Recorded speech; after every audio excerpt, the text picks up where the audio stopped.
I'm Hasnate, this is my channel, and we're going to do here for another Vivziepop Variety Fact Pack. At the time of recording this, the Angel stuff has not dropped yet.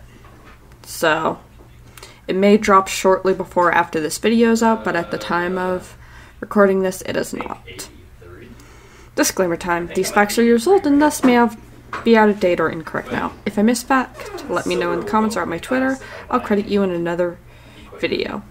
Rules. Viv herself must be the one to say or agree with a fact for me to include it.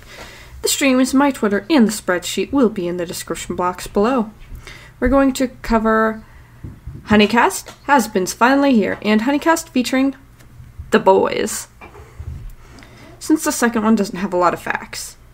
Let's start with Has-Beens Finally Here.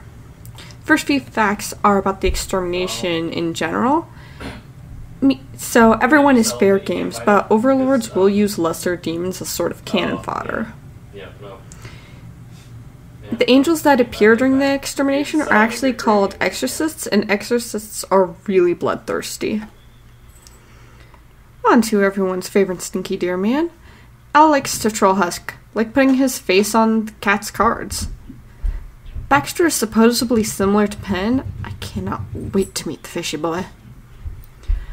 Basil and Dazzle are planned to be mute. The only exception is being background vocals for Charlie. Speaking of the Princess of Hell, we learn a lot about her design themes. Her clothes style is based on vaudeville styles, but overall it's mainly clowns and porcelain dolls that influence how she looks, as well as those little porcelain goats with the rosy cheeks. Speaking of dolls, Lucifer is supposed to appear super doll-like. He's also a shapeshifter, or a snake shifter.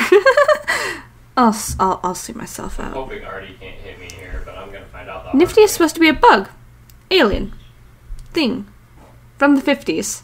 Also, she was inspired by things like the Bee Movie, and that one song, "One-eyed, one-horned, flying purple people eater." Oh, there's Artie. You know, there could be a reason she gets along with Hal. Angel Dust is the closest thing to a star that Hal has. He would 100% have one of those shitty celebrity Christmas albums. Now for Honeycast featuring The Boys. Starting with Hal's star, Angel Dust. He loves fish, particularly blobfish and angelfish.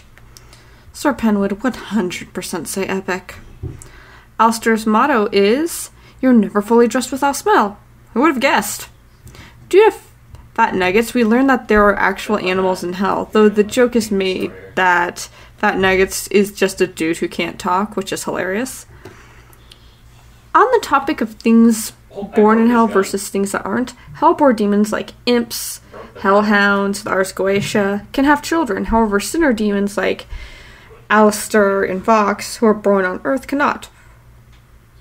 Which begs into question Lilith, because technically she was born on Earth, so wouldn't she be considered a sinner? It's like platoons.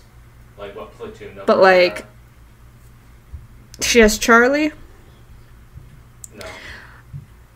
We'll just have to wait and see if Viv addresses this inconsistency, though we don't know what, we have a platoon number as well.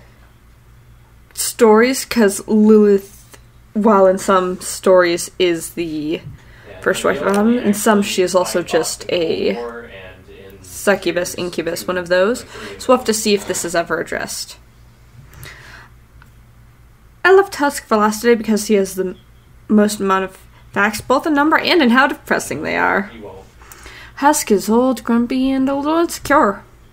He's the closest to an actual has-been than any of the other characters. He's also considered the most jaded character. Poor, poor cat boy.